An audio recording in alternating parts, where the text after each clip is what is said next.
Hello everyone, welcome to movie class online Bihar special GK. और ये आधुनिक बिहार का सीरीज चल रहा है जिसमें बीपीएससी में जो भी टॉपिक से जो प्रश्न पूछे जाते हैं उसको यहाँ पर कंप्लीट किया जा रहा है। अगर चैनल पर नए हैं तो सब्सक्राइब करना ना भूलें। तो चलिए शुरू करते हैं। इसमें स्वदेशी आंदोलन से संबंधित जो बंगाल में जो शुरू हुआ और पूरे भारत में फैला, तो बिहार में उसका क्या असर हुआ, उसी से संबंधित ये प्रश्न है। निम्न में से कौन स्वदेशी आंदोलन के दौरान 1906 ईस्वी में मुंगेर आए थे? ऑप्शन आपके समक्ष है। इसका सही उत्तर होगा ऑप्शन ए, सुरेंद्र नाथ बनर्जी, जो स्वदेशी आंदोलन के दौरान 1906 में बिहार के मुंगेर डिस्ट्रिक्ट में आए थे। अभी हाल ही में 67 बीपीएससी का जो एग्जाम हुआ है, इसमें एक प्रश्न आया था सुरेंद्र नाथ बनर्जी से ही कि किसने यह कहा था कि विभाजन हमारे ऊपर बम की तरह गिरा है, बंगाल विभाजन के संबंध में। तो उसका सही उत्तर सुरेंद्र नाथ बनर्जी था। और यह वही सुरेंद्र नाथ बनर्जी हैं जो स्वदेशी आंदोलन के दौरान 1906 में मुंगेर डिस्ट्रिक्ट आए थे। स्वदेशी आंदोलन से संबंधित कुछ अन्य चीजों पर हम लोग चर्चा कर लेते हैं। सबसे पहले ये देखते हैं कि स्वदेशी आंदोलन की घोषणा कब हुई थी। बंगाल विभाजन की घोषणा कब हुई थी? तो 20 जुलाई 1905 ईस्वी को लॉर्ड कर्जन के द्वारा जो है इसकी घोषणा की जाती है बंगाल विभाजन की। ठीक है। उसके बाद बंगाल विभाजन के विरोध में 7 अगस्त 1905 को कलकत्ता के टाउन हॉल में स्वदेशी आंदोलन शुरू करने की घोषणा की जाती है। यानी कि बंगाल विभाजन करने की जो घोषणा होती है वह 20 जुलाई को कर्जन द्वारा होती है। उसके बाद बंगाल के नेताओं के द्वारा 7 अगस्त 1905 को स्वदेशी आंदोलन करने के लिए टाउन हॉल में घोषणा होती है। हालांकि बंगाल विभाजन प्रभावी कब हुआ, अर्थात लागू हो गया 16 अक्टूबर 1905 को। ये इसी दिन जब बंगाल विभाजन जो है आपको लागू होता है, इसी दिन जो है रक्षाबंधन दिवस मनाना शुरू किया जाता है और इसमें रविन्द्रनाथ टैगोर ने इसका आह्वान किया था।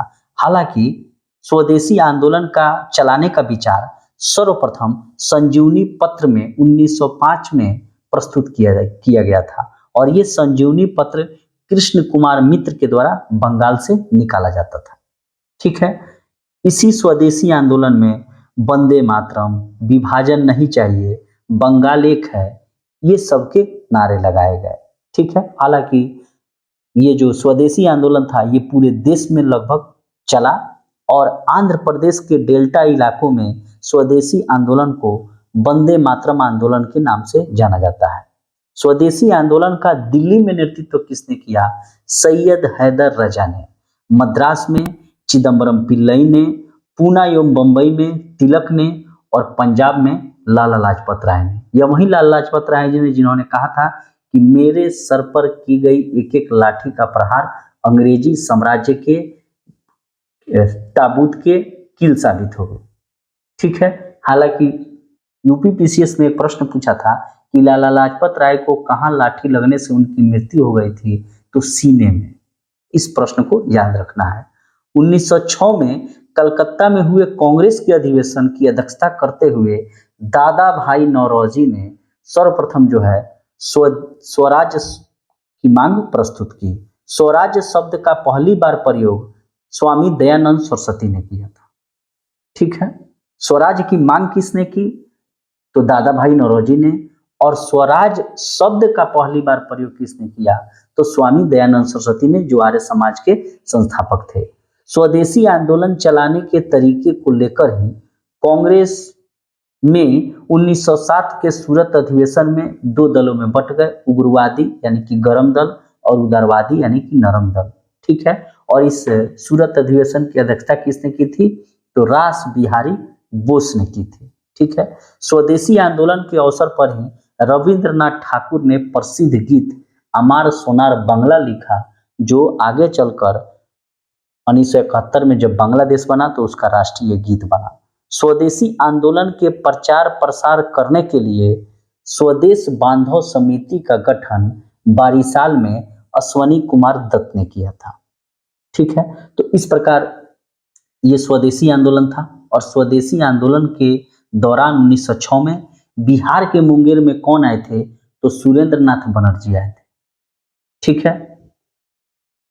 अगर ये सीरीज आपको अच्छी लगी हो तो चैनल को सब्सक्राइब करना ना भूलें। अगर आप हमारे इस पेड कोर्स से जुड़ना चाहते हैं तो जुड़ सकते हैं। अभी ऑफर में फी जो है 50% ऑफ है और बिहार स्पेशल जीके से संबंधित बीपीएससी की पीटी में 30 प्रश्न आ रहे हैं और प्रश्नों की कठिनाइयां जो है वो धीरे धीरे बढ़ती जाएगी और इसमें आपको class video, class notes, MCQ, compile notes, PDF सब कुछ आपको टेलीग्राम पर उपलब्ध कराया जाएगा। मिलते हैं एक नई वीडियो में, तब तक के लिए थैंक यू।